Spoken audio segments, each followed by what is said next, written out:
ਪੰਜਾਬੀ 'ਚ ਅਸੀਂ ਤੁਹਾਨੂੰ ਸਮਝਾਉਂਦੇ ਹਾਂ, ਤੁਸੀਂ ਸੇਬ ਖਾਂਦੇ ਹੋ, ਅਮਰੂਦ ਖਾਂਦੇ ਹੋ, ਤੇ ਅਸੀਂ ਆਪਣਾ ਤੁਹਾਨੂੰ ਸੇਬ ਦੱਸਣੇ ਆ। ਇਹ ਸਰ ਜੀ, ਇਹ ਜੇ ਸਾਡਾ ਸੇਬ, ਇਹ ਵੇਖੋ ਨਾ ਵੀ ਕਿੰਨੀ ਅੱਛੀ ਮਿੱਟੀ ਨਾਲ ਆਈ ਹੈ, ਕਿੱਡਾ ਕੋਈ ਫਾਰਮੂਲਾ, ਇਹ ਵੀ ਉਂਝ ਹੀ ਸਾਫ਼ ਹੋਏ। ਇੰਝ ਕਰਨ ਦਾ ਤਰੀਕਾ ਹੈ। ਦੱਸੋ ਕੋਈ ਮਿੱਟੀ ਦਾ ਕੋਈ ਨਿਸ਼ਾਨ ਰਿਹਾ? ਇਹ ਜਿਹੜੀ ਤਰੇਲ ਵਾਲੀ ਸਫਾਈ ਹੈ ਨਾ ਦੂਸਰੇ ਪਾਣੀਆਂ ਨਾਲ ਜਰਾਸੀਮਾਂ ਨਾਲੋਂ, ਇਹ ਡੰਡਰ ਦੀ ਡਬਲ એનર્ਜੀ ਜੇ। ਇਹ ਵਿਟਾਮਿਨ ਜੇ ਪੂਰੇ ਕਰਨ ਵਾਲਾ ਅਸਲੀ ਸੇਬ, ਜਿਹਨੂੰ ਅਸੀਂ ਛੱਲਮ ਕਹਿੰਦੇ ਆ, ਪੰਜਾਬੀ 'ਚ ਗੁੰਗਲੂ ਵੀ ਕਹਿੰਦੇ ਨੇ ਇਹਨੂੰ। ਇਹ ਵੀ ਜਨਾਬ ਤੁਹਾਡੀ ਸਿਹਤ ਵਾਸਤੇ ਬਹੁਤ ਅੱਛਾ ਜੇ, ਖੂਨ ਪੈਦਾ ਕਰਦਾ ਜੇ, ਵਿਟਾਮਿਨ ਪੂਰੇ ਕਰਦਾ। ਕੀ ਕਰਨਾ ਉਹ 300 ਰੁਪਏ ਕਿਲੋ ਸੇਬ ਵਾਲੇ ਨੂੰ, ਇਹ 30 ਰੁਪਏ ਕਿਲੋ ਵਾਲੇ ਚੰਗੇ।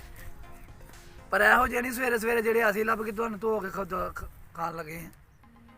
ਤੇ ਮੇਰੀ ਤੁਹਾਡੇ ਦੋਸਤ ਸਾਰਿਆਂ ਅੱਗੇ ਇਹ ਰਿਕੁਐਸਟ ਹੈ ਕਿ ਆ ਖਾਇਆ ਪੀਆ ਕਰੋ, ਇਹ ਕੱਚੀਆਂ ਸਬਜ਼ੀਆਂ ਜਿਹੜੀਆਂ ਨਾ ਤੁਹਾਡੀ ਸਿਹਤ ਵਾਸਤੇ ਬੜੀਆਂ ਅੱਛੀਆਂ। ਇਹ ਸ਼ਹਿਰ ਦੇ ਜਿੰਨੇ ਮੁੰਡੇ ਨੇ ਬੜੇ ਕੇਲੇ ਸੇਬ ਖਾਂਦੇ ਨੇ, ਉਹਨਾਂ ਹੀ ਕੁੜੀ ਆ ਵੇਖਾਂ ਖਾਉਂ ਕਰ। ਆਏ ਹੋਏ ਹੋਏ ਕਿਆ ਸੇਬ ਆ ਜੀ, ਖਾ ਕੇ ਵੇਖੋ ਗਜੇ ਵਾਲਾ ਸੇਬ ਤੇ ਆ ਸੇਬ ਵੀ ਖਾ ਕੇ ਇਹਨੂੰ ਕਹਿੰਦੇ ਹੋ ਛੱਲ ਜਾਮ ਨਾ। ਆਪਣੇ ਖੇਤਾਂ 'ਚ ਹਰਿਆਲੀ ਵੇਖੋ ਨਾ, ਤਾਜ਼ਾ ਹੈ, ਫਰੈਸ਼। ਧੋਤਾ ਵੀ ਇੱਥੇ ਹੀ ਆ ਤਰੇਲ ਨਾਲ ਹੀ, ਕਿਤੇ ਭਰੇਡੇ ਦੇ ਹਰਿਆਲੀ ਜੇ ਤਾਜ਼ਾ ਤਾਜ਼ਾ ਬੂਟਿਆਂ 'ਚ ਪੈਲੀ।